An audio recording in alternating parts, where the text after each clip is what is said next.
Excellentes conditions d'écoute, mesdames, messieurs, si vous à la maison, avec une bonne évasion sur les antennes de Télé 7 à travers ces magazines Libre Opinion, un cadre qui donne l'occasion à ce que nous puissions quand même décortiquer les différents sujets politiques, voire même également économiques pour le compte de la République démocratique du Congo. Votre magazine a l'honneur de recevoir pour aujourd'hui Maître Eli Beni Kamalinga, candidat d'ailleurs à la députation nationale pour la circonscription, je crois bien, de Lukunga. Le moment viendra où nous allons en parler en long en large. Il ne sera pas seul en attendant que d'autres invités ne soient là. C'est avec eux, mesdames et messieurs, nous allons tenter bien sûr de tourner autour des différents sujets d'actualité, soit les sujets qui dominent l'actualité. Pour le moment, c'est autour du processus électoral, quand bien même il y a eu la propagation des faux bruits. Laissez-moi vous dire que les 24 candidats pour compétir au niveau de la présidentielle, aucune candidature n'a été rejetée. Une façon pour les uns de dire est-ce que la CENI n'a pas joué à la ponce à Pilate. Nous les saurons peut-être ici avec nos invités. Nous allons parler également aussi, restant d'abord sur ce sujet du processus électoral, nous allons également aborder la question autour de la présence. Il y a eu quelques jours ici en République démocratique du Congo d'une délégation de la SADC et nous allons parler de la situation sécuritaire dans son ensemble. Une raison de plus par rapport à ce qui se passe dans la partie est de la République, cela étant une préoccupation. Entre-temps, le fleur ne cesse jamais d'être jeté à l'endroit de cette force d'autodéfense. Là, il s'agit des Wazalendo. Entre-temps, le gouvernement se déploie, donne le moyen qu'il faut pour que d'ici là, il faudrait quand même les sourires reviennent sur les lèvres de tout le Congolais au regard de cette situation d'insécurité dans la partie est de la République. Toujours en rapport avec la situation sécuritaire, vous avez suivi de manière exceptionnelle les colonels. Idi Kapen, là jadis, hier qu'il fut colonel, il a été promu en grade du général des brigades. En même temps, on l'a nommé à la tête de la 22e région militaire, c'est-à-dire il doit avoir le contrôle du Katanga dans son ancienne configuration. Et cela n'empêcherait à rien, mesdames et messieurs, à ce que nous puissions quand même aborder bien d'autres sujets connexes. Voilà, le décor est planté. Je leur dis grand merci à nos amis qui travaillent avec nous et ils sont souvent dans l'ombre. Là, c'est les corps techniques, on voit du côté de la régie. Nous en sommes bénéficiaires de l'ingéniosité de celui qu'on appelle, j'aime bien l'appeler ainsi, Agilio. Gilio Mavula, c'est lui qui nous manipule autant de boutons pour que vous soyez servis au niveau de la cité sans problème. Nous serons peut-être aussi ingrats de ne pas évoquer quand même cette compétence technique. Retrouvons cela dans le chef de celui qu'on appelle Jires Laï, parce que c'est lui qui est derrière les différentes caméras pour que vous puissiez nous suivre. Voilà, mesdames et messieurs, on ne doit pas quand même rester là, s'éterniser dans notre introduction. Je m'en vais déjà rapidement vers mon invité qui est encore là, seul, en attendant que les autres ne soient là, pour dire bienvenue, cher maître. Ça fait beaucoup de temps que vous avez séché quand même le plateau des Télé 7. Merci beaucoup, cher Yvon Kanda. Le plaisir est pour nous. Je crois que je dois tout d'abord m'excuser à nos chers téléspectateurs pour les plusieurs ratés.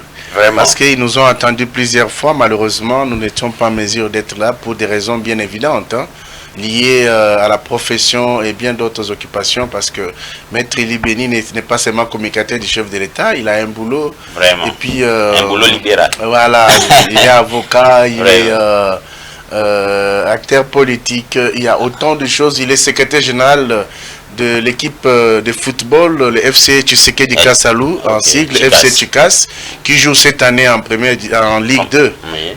Donc voilà, je tiens à vous remercier pour l'invitation. Merci. Donc je profite de l'occasion pour saluer tous les Congolais de partout où ils me suivent, spécialement les amis de la commune de Kinshasa, Barumbu, Lingwala, Gombe, Ngaliema et Mongafula. Là, vous avez fait référence à votre circonscription. Voilà, j'ai fait référence à ma circonscription. Tous ceux qui apprécient Maître Eli Beni, tous ceux qui aiment nos analyses, je vous salue. Et je salue spécialement tous les grands Katanga, parce qu'il semble que Maître Eli Beni est vraiment aimé là-bas, surtout à Lubumbashi, où j'ai beaucoup de followers là-bas qui suivent et qui adulent ce que nous faisons comme analyse.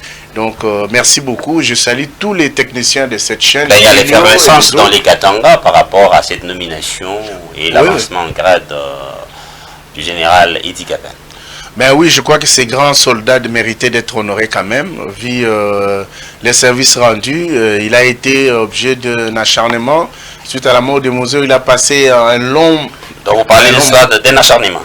Bon, on en parlera. Bref, permettez-moi quand même de m'acquitter d'une situation peu orthodoxe qui dérange un peu l'église d'Amman à Lubumbashi. Je voudrais quand même faire une dénonciation parce que vous savez, nous, on nous appelle quand il y a quelque chose qui ne va pas à travers la République, on est quand même obligé de les dénoncer. Oui. Donc il s'agit de l'église d'Amman qui connaît une situation un peu difficile parce qu'il y a monsieur John Mutombo qui est inspecteur à la Banque centrale. Il y a une aventure entre son grand frère et lui qui aurait vendu une partie de la concession de l'église. Heureusement que vous parlez au conditionnel. Là. Tout à fait. Et puis, curieusement, lorsqu'ils vendaient les biens de l'église, les autres ont constaté que mais comment vous pouvez vendre les biens de l'église alors que il faut l'assentiment des autres aussi. Mais il s'est fait que, compte tenu de cette situation, l'église a compris que M. Diemo Mutombo, qui était ancien représentant légal au regard de son comportement indigne, il a été mis sur les bancs parce que... il était excommunié. Voilà, je ne sais pas si on va parler d'excommunication et tout ça, mais il a été mis sur les bancs compte tenu de cela. Mais l'église a racheté en bonne et due forme et lui donne l'argent. Mais curieusement, il va encore vendre la même partie de la concession. N'avez-vous pas saisi la justice pour une... La justice est saisie, la justice a été saisie depuis 2014. La justice avait été saisie depuis 2014. On a annulé les titres qu'il avait et on a annulé, la justice a annulé les titres et les cadastres l'a également fait. Mais curieusement, monsieur, ça donne à des trafics d'influence. Il utilise des hommes en uniforme, on commet des actes contraires à la loi. Il semble même qu'il se permet avec la garde républicaine qui sera en train de les garder. Est-il de la famille du chef de l'État? On ne sait pas. Donc le pasteur Gilles qui a cette église s'est fait arrêter, il l'a fait arrêter le 5 octobre dernier et ils sont en train d'être dérangés chaque fois comme ça et c'est quand même une situation qu'on doit dénoncer parce que le chef de l'État veut que le Congolais vive paisiblement et surtout que la propriété privée doit être sécurisée. Alors ce sont des choses qu'on dénonce et que j'interpelle quand même le général Gabi de voir un peu comment est-ce que la garde républicaine a-t-elle été attribuée à ce monsieur qui n'a ni qualité, qui n'est ni de la famille du chef de l'État, qui n'est ni autre du chef de l'État mais qui se promène avec la garde républicaine. Merci beaucoup. Je tenais à faire cette dénonciation-là parce qu'il y a quand même lieu de le dire parce que lorsque les gens sont dérangés, les chefs d'État mis sur le chef de l'État. Voilà, donc on doit cesser d'utiliser les hommes en uniforme à commettre des actes contraires à la loi. Et je salue quand même l'avenir du général Kapend qui prend le contrôle de la 22e région militaire parce qu'il y a certains éléments de cette 22e région militaire qui sont justement utilisés par M. Diemo Mutombo pour aller s'attaquer à l'église. Merci beaucoup. On en parlera sur la situation de sécurité. Abordons déjà d'abord ces premiers sujets autour du processus électoral. Vous avez suivi la CENI qui a rendu la liste telle que reçue par rapport aux différents dépôts de candidature pour compétir au niveau du scrutin présidentiel. Le 24, presque toutes les 24 candidatures, aucune n'a été rejetée, contrairement au faux bruit qui était répandu sur certaines candidatures qui serait à problème vis-à-vis de la nationalité et d'autres candidatures qui seraient également aussi présentées sous le label n'ayant pas la qualité au niveau de la CENI. Votre réaction rapidement. Merci beaucoup. Je crois que celle de la CENI est compétente pour justement nous dire qui de ces candidats doit compétir. Celui qui remplit les conditions, celui qui ne remplit pas les conditions, bon, ce n'est qu'une liste provisoire, hein. attendons voir un peu la CENI qui est en train d'analyser la situation.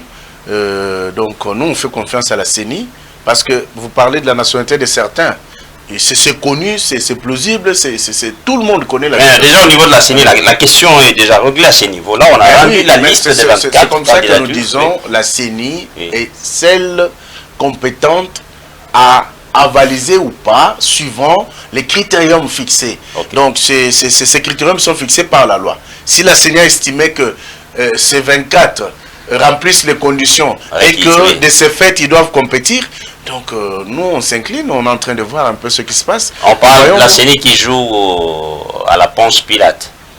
Ben, je ne veux en pas... attendant que la balle ne soit dans les camps de la Cour constitutionnelle.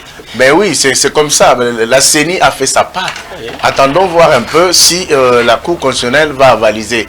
Parce que la Cour constitutionnelle, elle est pratiquement la gendarme en ce qui concerne la conformité de la loi. Très bien. Vous comprenez? Alors, c'est là où on va voir si la loi a-t-elle été respectée? Est-ce que la décision prise par la CENI viole-t-elle certaines dispositions légales et réglementaires? Donc, c'est à ce niveau-là qu'on saura, parce que les gendarmes de la loi, de la conformité de la loi, va à son tour nous dire si, oui ou non, ces candidatures de ces 24 valent être retenues. Voilà. Très bien. Allez, fiction ou réalité par rapport au processus électoral, parce qu'on dit au plus tard le 20 décembre, les élections doivent être organisées au regard de notre constitution. Alors vous avez quelle réaction par rapport au passage de la délégation de la SADC ici en République démocratique du Congo, dont les attentes des uns ont été peut-être déçues? Mais je crois que dans ces pays, même les érudits, les gens qui se disent Tridoc, Antidoc, Bidoc ont un problème sérieux, parce que vous savez, lorsqu'on perçoit mal la chose, on risque d'être déçu. Le processus électoral est en marche et il est irréversible.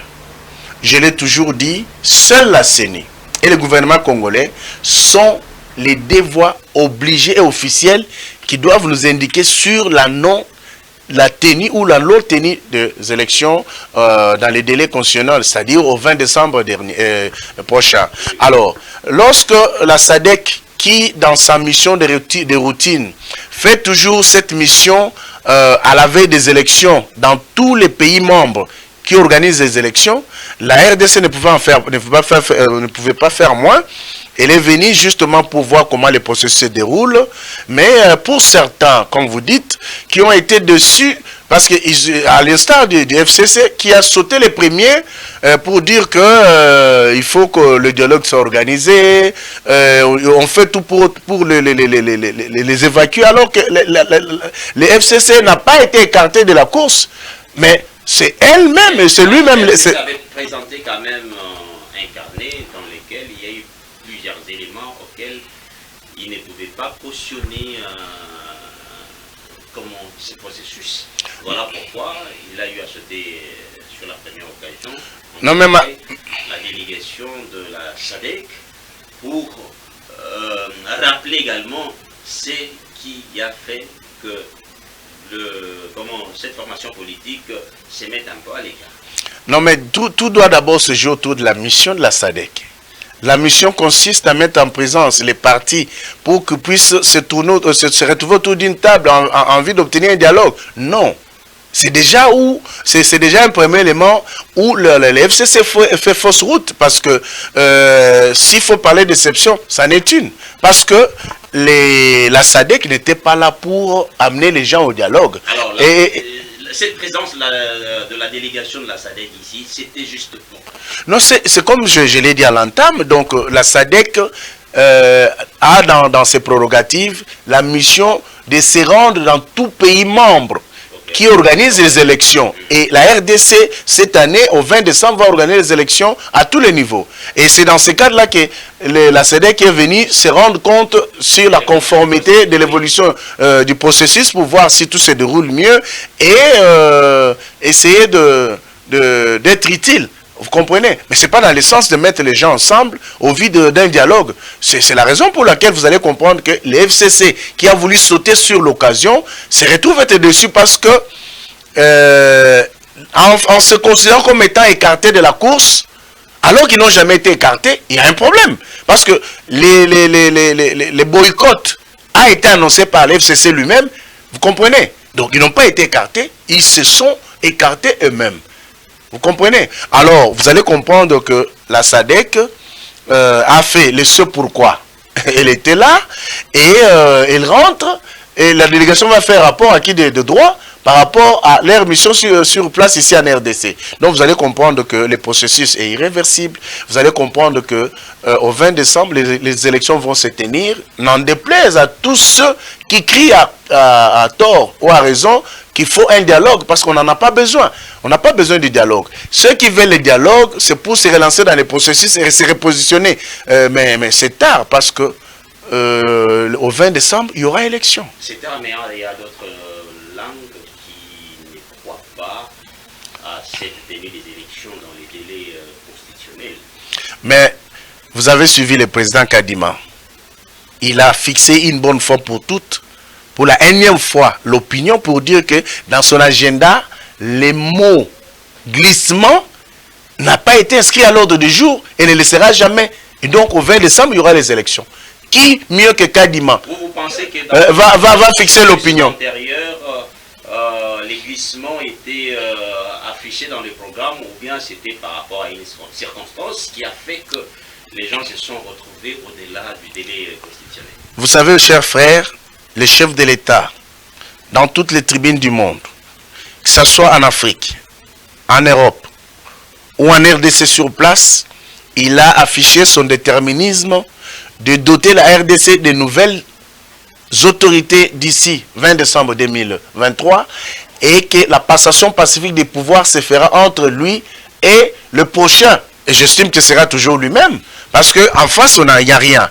Alors, donc... S'il n'y a rien, vous n'avez pas peur, votre candidat n'a pas peur autour de 23 candidats qui peuvent également aussi se mettre ensemble. Qui, selon toi, et en sortir un candidat. Qui, selon toi, c'est Katumbi, même si Katumbi réunissait tous les chefs coutumiers du Haut-Katanga, même s'il réunissait tous les chefs coutumiers du Haut-Katanga, en vue de chercher les troubles comme il a toujours l'habitude de le faire. Mais en face, il n'y a rien. Un Mukwege qui n'est pas politique, vous avez suivi Herman Cohen, il lui faut un recyclage de plus ou moins 10 ans pour qu'il comprenne la politique. On le laisse, le monsieur, s'occuper des mamans. Et déjà qu'il a trop vu le maman, c'est Zamouali Libabe. Alors, je vais vous dire que en face, il n'y a rien. Est-ce que c'est Fayoulou? Est-ce que c'est Mozito? Ils ont tous été au pouvoir. Qu'est-ce qu'ils ont donné aux Congolais? C'est bien beau de crier, parce qu'ils ont eu l'occasion de donner aux Congolais leur pain quotidien. Ils ont eu l'occasion de donner aux Congolais le bien-être social. Ils ont eu aux Congolais, ils ont eu le temps de faire en sorte que nous ayons une armée républicaine bien formée. Mais qui d'autre? Mais pour Kabila, quand vous voyez tout ce monde-là crier aussi, vous comprenez qu'il y a la frustration à l'air. Vous ne devez pas aussi oublier que c'est une république qui reste dans la logique du principe de continuité. Ben moi mais au fait je ne suis pas de la gestion de la chose publique.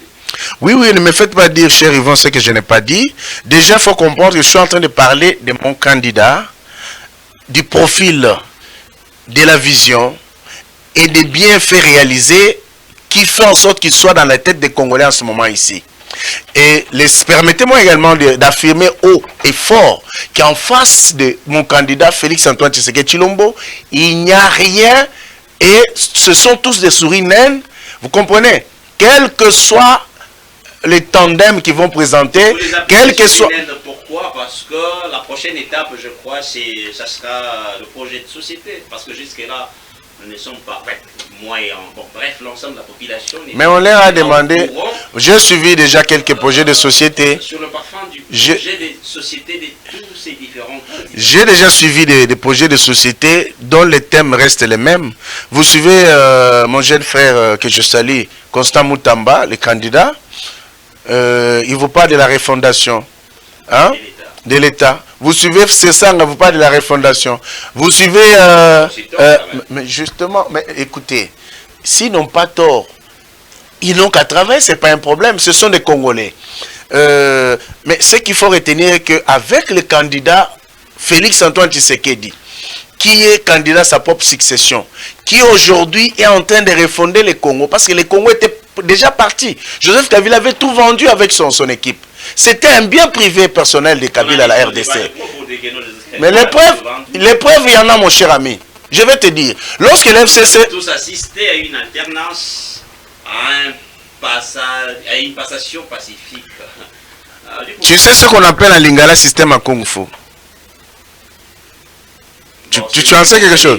Ah oui, mais justement, lorsque le pouvoir a été cédé à plusieurs endroits, ces lieutenants et lui-même, ils ont dit, on a donné le pouvoir à un pantin et qu'on va récupérer dans quelques jours, dans 6 mois, voire une année. Mais c'est lui qu'ils ont traité pantin et fait placebo, leur a fait voir aujourd'hui que c'est le fils de l'homme. Et c'est politique, il y a un cadeau. Mais justement, c'est pour vous dire que lorsque je vous dis que ce pays a été vendu, je vous donne un exemple. En 2013, les FCC du président, attendez, les FCC du président honoraire Joseph Kabila nous a fait croire à tous que les M23 étaient défaits. N'est-ce pas? Voilà. Alors qu'il y a eu des arrangements, des accords qui ont été signés avec les M23 qui donnaient certains avantages pour justement embellir, permettre aux M23 d'accepter et de s'effacer comme ça et de réapparaître à un certain moment. Je vous donne l'exemple. L'article premier de l'accord de 2013 qu'ils ont signé avec les M23, il dit que Joseph Kabila a accepté que son régime, hein, il avait accepté de parachever tous les points convenus avec les CNDP en 2009. Tous les points. Et ces différents points rapidement, si vous voilà. Si je peux vous le donner, c'est quelques points. Par exemple, le premier point, c'est céder 43% des postes, hein, de commandement militaire au Nord Kivu et à la seule communauté Tutsi. 43%. Et il accepte également de décréter à la partie est du pays, Nord Kivu, Sud Kivu, Maniema, Ituri, Otuele, vous comprenez, Tanganyika, Maniema, comme étant une zone sinistrée. Vous comprenez la stratégie. Donc là, nous parlons balkanisation. Donc, toutes ces choses-là ont été faites par le régime Kabila. Et également, vous allez comprendre que toujours M. Kabila, il dote à ces entités-là le statut de sinistré, et il bénéficiera d'un statut d'administration particulière, d'une autonomie fiscale, financière et d'un concept sécuritaire particulier sous la gestion du M23. Est-ce que vous comprenez? Et c'est comme ça que vous avez vu le M23 se camponner là-bas, malgré toutes ces distractions. Un autre élément, c'est que le régime de Kabila a accepté que les M23, les administrateurs de territoire, hein, décédés au M23, les administrateurs des territoires et leurs adjoints, les maires et leurs adjoints, les bourgmestres et leurs adjoints, les directeurs des régies financières et les chefs de division, finances, budget, plan, aménagement du territoire, économie, soit aux mains des M23. Et c'est comme ça que vous avez un éternel ministre d'aménagement du territoire, un certain Azérien Sorouberwa. Et tous ces éléments-là montrent à suffisance que le pays était trahi au plus haut point. Et également, les régimes du président honoraire avaient fait en sorte que les M23 nomment les responsables provinciaux de la sécurité, disons que nous avions affaire à un État, dans un État. Très bien. Vous comprenez? Oui. Quand on doit mener les combats pour arracher les pouvoirs, et quand on doit l'arracher entre les mains de celui dont vous estimez qu'il n'était pas bon pour la gestion. Et quelle devrait être la suite par rapport à cela? Mais c'est comme ça que Félix ayant compris, il a dit on va déboulonner le système. Et entre l'intérêt général et l'intérêt égoïste, Félix a choisi le Congo et il a choisi l'intérêt du Congo. Et c'est comme ça que vous entendez ces gens dire ils ne respectent pas les accords. Face à toutes ces choses, mon cher ami, le chef de l'État a choisi de sauver le Congo encore une fois. Merci. Et a fait en sorte que les Congos reviennent aux Congolais et que désormais, si on doit parler du Congo, c'est en présence du Congolais et que désormais, pas une tribune ou une concession sans la présence des Congolais. Et ce qui appartient aux Congolais doit revenir aux Congolais. C'est ça le grand combat. D'où vous comprenez qu'il se fait ennemi des pays voisins, il se fait ennemi de la Kabylie, du Rwanda et tout ce monde-là parce qu'il a choisi de sauver le Congo. Avec toutes ces choses, vous comprenez qu'il fallait tout faire pour sauver la République. Bien. Alors, avant peut-être d'aborder notre sujet, bien que nous nous sommes attardés un peu longuement là sur le processus. Alors, à la manière dont ce processus est en train d'avancer contre la frustration de ceux qui voudraient également aussi se retrouver dans ce processus au regard de leurs désirata présentés sur la table de Denis Kadima, président de la CENI. Pensez-vous que, à la manière dont nous sommes en train d'avancer, c'est au plus tard, après, vers le 20 décembre, nous allons toujours nous retrouver dans un climat apaisé par rapport à ces processus électoraux sur l'ensemble de la République de notre pays? Merci beaucoup de cette question, mais on doit éclairer quand même la lanterne publique. Les Congolais retiendront que pendant que nous autres, Congolais, sommes en train de préparer les élections, il y en a qui préparent la contestation. Il y en a qui créent le chaos. Il n'y a pas plus tard que 48 heures ou 72 heures, j'étais sur un plateau avec un sociétaire de Mukwege, son communicateur. Il nous met un audio, des images dans son téléphone. Je ne sais pas si vous voulez qu'on écoute les messages. Il dit, président Yeba, Sokozoyo Kabisote Robomisa Bandeko na yo. Okokima. Obisote Obongisa Soki Otosite au monde. Donc c'est pour vous dire que les élections sont constitutionnelles. Vous comprenez? Selon l'esprit... En fait, c'était quoi l'objectif de ces messages? Bon, il a voulu qu'on puisse écouter. Même les journalistes étaient scandalisés. Il dit... on l'a adressé à qui? Ces messages étaient adressés à qui? Mais c'est-à-dire, il adresse au chef de l'État. Il adresse au chef de l'État. C'est pour vous dire que pendant que nous, là, nous sommes en train de préparer les élections, pendant que le chef de l'État se bat pour doter les pays des institutions et des autorités qui vont présider la destinée du pays d'ici les 5 prochaines années, il y en a dont le leitmotiv est de créer la déstabilisation, de tuer et même de créer un génocide et l'épuration ethnique. Donc c'est pour vous dire que Kadima est en train de faire son travail. Personne n'a été exclu. Mais par contre, ce qu'il faut retenir est que le Congo, notre pays, est dans le viseur de la mafia internationale. Vous comprenez? Mafia internationale qui a pour but pour leitmotiv de déstabiliser les pays pour qu'ils continuent à prendre les minéraux gratuitement. Vous comprenez? Et tout ça, c'est toujours certains Congolais véreux qui sont utilisés à cette fin. Vous comprenez? Le président français Macron a dit, lors du point de presse conjoint avec le chef de l'État, il dit que ce n'est pas la faute de la France aujourd'hui. Si la RDC depuis 1994, donc 94, à ce jour n'a pas pu organiser son administration et n'a pas pu organiser son armée. Mais vous comprenez qu'avec ce qui se passe ici, la M23, ce n'est pas un groupe rebelle congolais. Ce n'est pas les Congolais qui revendiquent, mais c'est l'armée rwandaise chez nous. C'est que le Rwanda, Kigali, n'a jamais accepté n'a jamais accepté les M23 comme étant un mouvement. Mon cher ami, il y a des évidences. Kagame a été pris la main dans le sac. Kagame a dit haut et fort au Bénin, lorsqu'il dit qu'en 2012, on lui dit pourquoi tu es en train de semer les désordres, tuer les gens au Congo. Il dit c'est parce qu'il y a un accord qui a été signé en 2012. Je réclame mes terres suivant l'accord signé en 2012. En 2012, cher Yvon, Tshisekedi n'était pas au pouvoir. Celui qui était au pouvoir, c'était M. Kabila. Vous comprenez? Et l'accord a été signé devant Obasanjo. Et c'est Raymond Tshibanda qui représentait le Congo. Il est allé signer donnant aux Rwandais la possibilité de se faire élire sur le sol congolais. C'est pourquoi c'est un des points qui figure dans l'accord de 2013. Où ils disent que faciliter l'intégration des cadres politiques de M23 à son article 7 de cet accord-là. Hein? le gouvernement accepte d'intégrer dans la gestion des institutions ces derniers, à la présidence, à la primature, au Parlement, ainsi que dans les cours et tribunaux. Vous comprenez l'infiltration.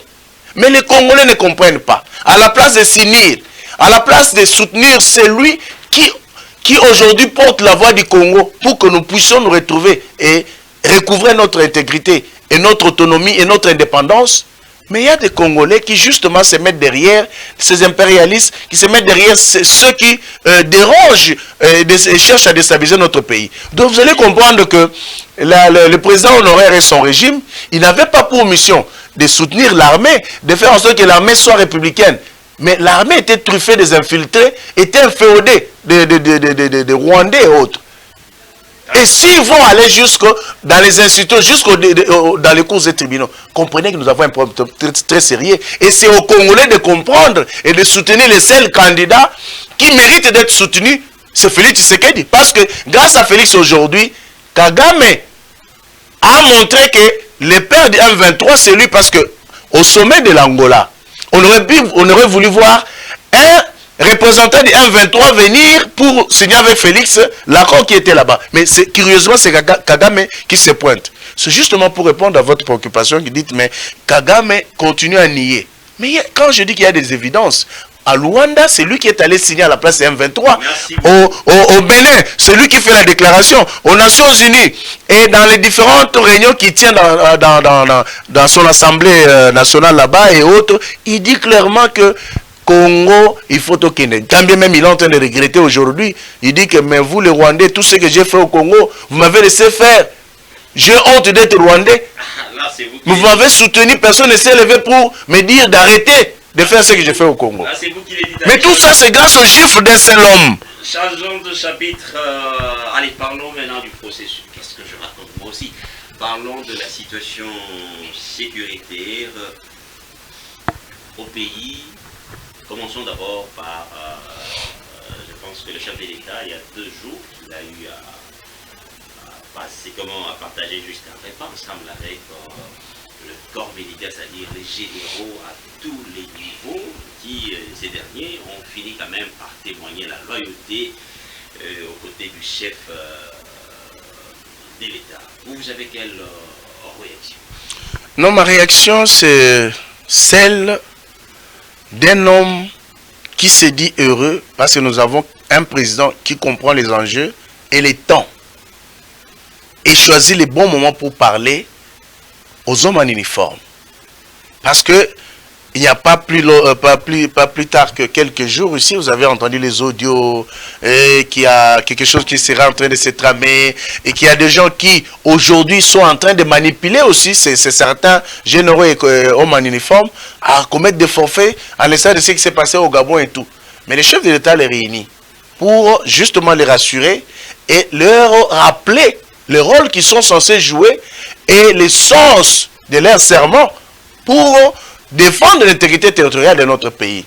Je crois que je dois féliciter le chef de l'État par rapport à cette rencontre, parce que le fait pour lui de manger avec ces militaires en tant que commandant suprême, c'est quelque chose de très très important pour revitaliser d'abord les relations des commandants suprêmes aux hommes des troupes et à tous les officiers supérieurs de notre armée et surtout les hauts commandements, pour faire en sorte qu'ils soient conscientisés sur le sens du devoir, conscientisés sur les problèmes qui minent la République, et que surtout leur faire voir que l'ennemi n'est pas Félix en commun la République, mais l'ennemi est à l'endroit bien fixe, et on doit tous avoir les yeux rivés vers cet ennemi pour le bouter dehors, pour le bien-être de notre pays. Très bien, allez, vous avez suivi, parce que nous sommes dans ce sujet sur la situation sécuritaire, vous avez suivi le chef de l'État. Parlons un peu de l'Étiquetan, qui a fait environ, je crois, 18 ans ou une vingtaine d'années en prison dans les dossiers de Laurent Désiré Kabila. Il est promis en général, en même temps, nommé à la tête de la 22e région militaire sur l'espace du 34. Vous avez quelle réaction? Parce que d'autres langues semblent ne pas s'accorder autour justement de cette nomination, voire même de cette élévation, parce qu'ils estiment que le chef de l'État, comment il dit qu'Apan devrait payer le prix de ce qui s'était passé au regard de la mort de M. Laurent Désiré Kabila, parce qu'on ne devrait pas en principe l'élever encore à ce niveau-là, d'autant plus qu'il a été radié de la... Il faut déjà reconnaître, merci d'abord pour la question, cher Yvan, il faut reconnaître que les avis vont toujours diverger, dans un sens comme dans un autre. Et chacun selon qui comprend. Moi, je me rappelle, lorsque j'étais en 5e des humanités, il y a mon professeur du cours d'histoire qui nous a toujours dit que les problèmes d'interprétation se trouvent être les problèmes les plus difficiles. Parce que chacun voudra aborder ou abonder dans son sens, selon qu'il a compris, ou selon qu'il a suivi une autre personne parler, il interprète. Et au fur et à mesure qu'on s'éloigne de la réalité des choses, les avis divergent et chacun s'approprie la chose, il s'approprie les faits pour dire non, moi j'ai vu, moi j'étais là, alors qu'il n'était pas là. Donc la mort de Mouzé, comme vous savez, ça a été ça a été douloureux. Pour tous les Congolais, voilà, ça a été douloureux pour tous les Congolais, mais la question, est-ce que Edi Kapend était-il commanditaire de la mort de notre ancien chef de l'État Mouzé, que nous regrettons? Je ne pense pas. Alors, nous avons tous suivi les interviews, les parlementaires belges qui ont parlé de la mort de Mouzé, de tous les commanditaires, de tous ceux qui étaient bénéficiaires. Il dit qui était dans la ceinture du chef de l'État, Joseph, comment dire, Mouzé de Kabila. On peut dire que c'est quelqu'un peut-être qui se trouvait au mauvais endroit et au mauvais moment. Donc, c'est tout à fait normal. La mort d'un chef de l'État n'a jamais été une chose facile. On vous prend d'abord comme ça. Mais a-t-il été jugé comme il faut? A-t-il donné sa version des faits? Vous allez comprendre les 22 ans dont vous faites allusion. Vous allez peut-être réorganiser de nouveau. Mais justement, le général. Oui, je vois les enfants de... Il vient quand même, il donne une lecture afin que les avis soient un peu dans les sens conformes quand même avec ce qui s'était passé autour de la mort de Laurent Désiré Kabila. Mais vous savez que c'est quand même difficile, hein? C'est quand même difficile. À ce moment-là, est-ce qu'il pouvait, je ne pense pas. On ne lui a pas donné cette occasion. C'est quelqu'un qui avait bouche cousue. Il n'a pas eu le temps de donner sa version des faits comme il se doit. C'est quelqu'un que je dirais gardé pendant 22 ans. On ne lui a pas donné la chance de s'exprimer et de donner sa version des faits. Mais Dieu sait toujours se rappeler de Mephibosheth, même s'il est dans le débat. Il va les ramasser. Félicitations en général. Il a un Dieu qui s'est souvenu de lui et il est allé les ramasser en prison. Aujourd'hui, il est élevé. Donc c'est pour dire que je tiens d'abord à le féliciter, à féliciter les chefs de l'État. On a toujours besoin de tous les Congolais expérimentés et qui peuvent apporter quelque chose, ceux qui aiment leur pays. Et je crois que le chef de l'État n'a pas fait fausse route en désignant Edi Kapend à ce poste-là. S'il l'a élevé à ce poste, il sait pourquoi, il sait ce qu'il vaut. Edi Kapend. Félicitations à mon général pour vos nouvelles fonctions. Là où ça blesse, du fait qu'il a été radié, et finalement on le revoit, on le reprend dans l'armée. Vous savez, un jour j'étais en train de discuter avec un colonel qui est déjà à la retraite. Il me dit, la loi sur le militaire à son article 86, oui. Si j'ai bonne mémoire, hein, ils peuvent toujours nous corriger. Si j'ai bonne mémoire, l'article 86 de la loi sur le militaire dit que les chefs de l'État a le droit de ramener au poste un général ou un officier qui était déjà retraité, et même celui qui est radié. Mais il a plu au chef de l'État de les rappeler. Donc personne ne peut contester ça. C'est la parole du chef. Merci beaucoup. Et c'est la volonté du chef. Merci beaucoup. C'est la parole du chef, c'est la volonté du chef. Allez, on tend déjà vers la fin. Allez, parlons un peu toujours sur cette situation. Vous avez suivi ce qui se passe dans la partie est de la République. Les Wazalendo et contre le AM23. Rapidement, votre réaction. Non, mais je tiens d'abord à féliciter ces patriotes autochtones Wazalendo qui font un travail remarquables qui font la fierté aujourd'hui de la République et qui ont le soutien de tous les Congolais consciencieux et valeureux. Donc, nous sommes tous de cœur avec eux. En prière, nuit et jour, nous prions pour que l'ennemi soit bouté dehors. Ils sont à ça. Et nous félicitons les patriotes Wazalendo. Et vous avez compris que les ennemis de la République ont voulu créer des faux Wazalendo pour justement créer un précédent comme malheureusement c'est arrivé, pour qu'ils puissent indexer Wazalendo. Parce que dans la bouche de Kagame, il y a comment Wazalendo. Allez, Hein? Et tout le monde, non, Wazalendo. Mais vous comprenez que ces Wagner congolais, ils font un travail remarquable. Félicitations, coup de chapeau à vous, les gars. Continuez et on ne doit pas laisser un seul centime à ces uns. Allez, d'ici le 20 décembre ici, ça sera déjà la fin, la chute du régime, en fait pas la chute comme telle, la fin du premier mandat du chef de l'État. Du chef de l'État, en attendant peut-être qu'il sollicite des nouveaux suffrages. Oui, c'est comme suffrage. Mais vous l'avez suivi quand même lui-même, là si bien dit, que au cas où il n'arrive pas à donner la paix dans la partie est de la République, ça serait déjà un échec par rapport à ces mandats. Votre réaction? Donc vous comprenez qu'il faut dire que... Vous savez déjà que d'ici la 20, les choses peuvent changer dans le coin. Pourquoi pas? Et c'est en face. C'est en face de se réaliser. Parce que vous comprenez que nous avons un chef de l'État qui est un fin stratège. Un fin stratège. Et donc vous allez comprendre que nous les soutenons à fond. Et déjà, vous comprenez que même la partie occupée par ces inciviques rwandais, et on a déjà, les Wazalendo ont déjà récupéré 3 quarts.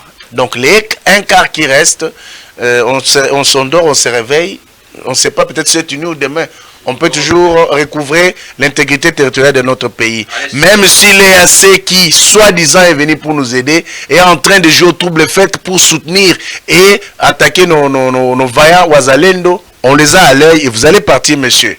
Merci beaucoup. Voilà. Mesdames et messieurs, c'est la fin de ce petit moment d'échange avec mon invité. Merci à vous, cher maître Eli Béni, d'avoir répondu à notre invitation, quand bien même les autres ne s'y sont pas présentés. Car ils avaient dit qu'ils étaient en train de venir sûrement avec des épisodes d'embouteillage pour également aussi les empêcher. Merci à mon ami Gilio, bref, à toute l'équipe technique qui nous a accompagnés dans ces magazines. Retrouvons-nous prochainement, mesdames et messieurs, dans un nouveau numéro. Quant à moi, Yvon Kanda, je vous dis bye bye. En ce temps, il faut toujours faire confiance à votre chef parce que ces magazines est diffusé également aussi sur d'autres plateformes. Voilà, on se retrouve prochainement. Bye bye. Au revoir.